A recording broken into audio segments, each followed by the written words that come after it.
Hello and welcome to the extended evaluation for my 3D environment that I created. I created this 3D environment using the UDK game engine.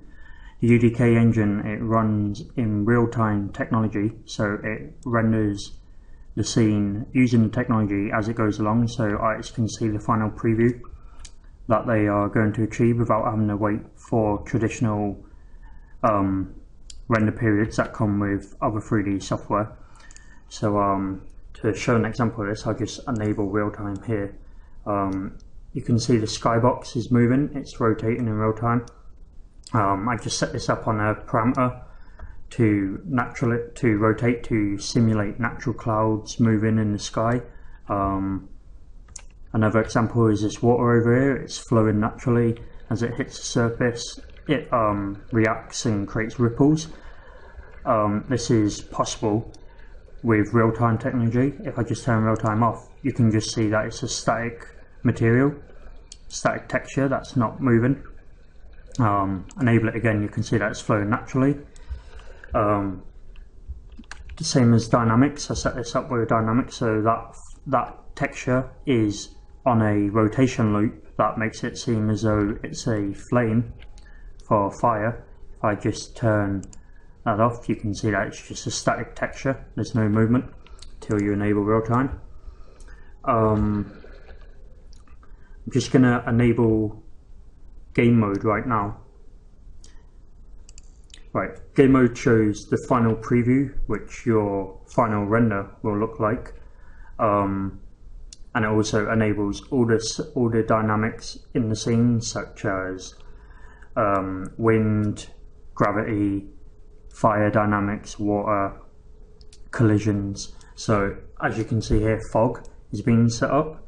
If I just switch between, there's no fog, there's fog. I use fog to create both ambience and for distance purposes. So for distance, as you can see these two mountains in the back, the fog is more dense in that area to symbolize that they are far away in the distance. As you get closer, the fog becomes less dense, and wherever the furthest point is, that is the greatest fog height.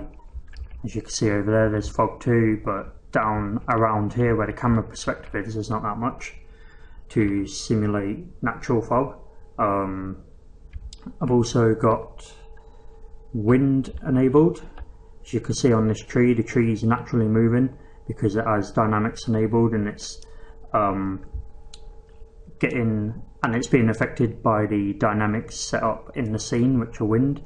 Particle system, which have basically, what I did is take one of these leaves, clone it and set it as the particle source, so the emitter is placed inside this tree, and these leaves naturally fall off, and the leaves are affected by the dynamics of the environment, which is the wind and the gravity. So the gravity is pulling it down and the wind is naturally moving it around, and all this movement is natural. It's got collisions on, so as it hits objects, the leaves bounce off and collide. They're set up on all trees, so they're all slightly different depending on the location.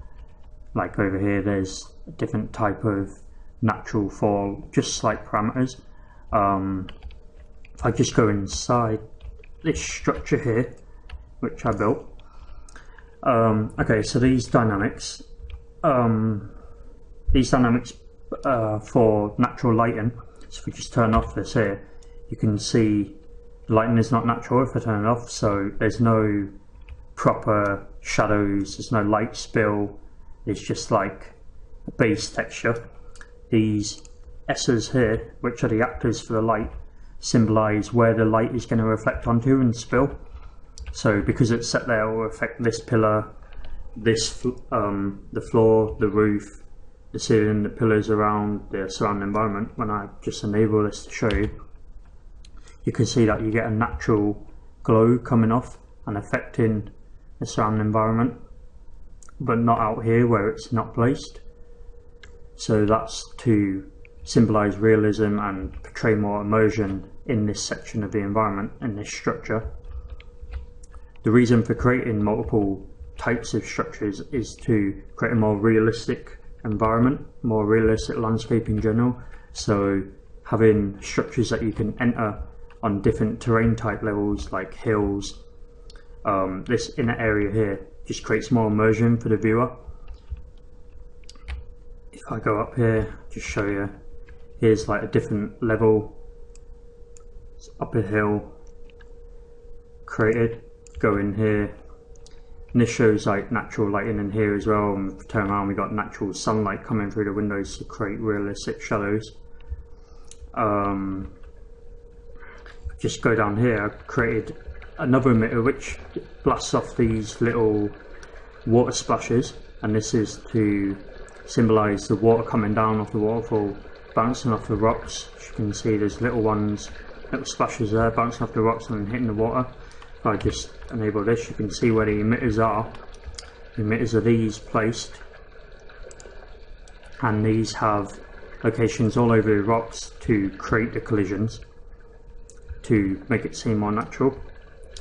Just place there so you can see.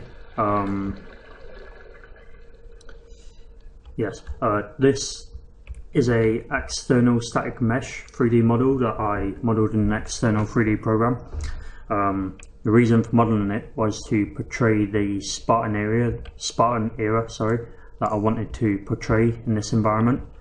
So I used like reference images and online to get the style and try to match it to the style of the in-game meshes to portray. So basically this acts as like a power figure that looks over the environment, as the Spartan era like would have statues of their people in power to oversee who they worship, and this is set up symmetrically on both sides of the map. I'll just show you. Ambient occlusion is a big part of creating a realistic effect. So if we can see in the stonework here, the shadows that naturally spill into the stonework, cracks. If I just turn this off, you can see it's just a base mesh, and there's a few shadows, but it's not realistic. So when setting up this environment, I used ambient occlusion and global illumination to naturally let light spill in and affect the objects. So if I just turn this back on, you can see all the cracks, all the shadows of natural lighting applied, and these are all in real time too. So as this tree moves around with the dynamics of the wind, this shadow interacts and changes to simulate a realistic shadow. Same for the grass and the plants, different types of vegetation that I've created to portray a more realistic forest. The stonework and these structures, I have set up moss and vines on them to make them interact more. So like for example, this vine here, it's growing out of the ground and right onto the surface of the static rock texture, and then there's moss on here, as you can see there, and that is just to make the rocks seem like they are interacting with the 3D environment, because if a rock was placed in a forest environment for a large amount of time, vines, foliage, vegetation, moss, etc. would all begin to go onto this stonework, and this is spread throughout all the architecture in general in this environment. As you can see, there's grime here.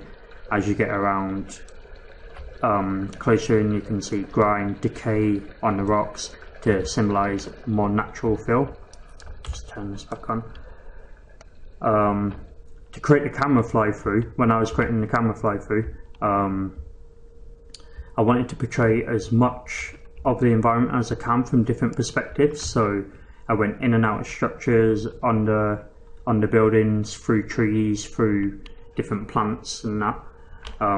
All different areas of the map to just get the most immersion possible and most perspective for the viewers, so that they could see the vast size and the scope and the different levels of the environment.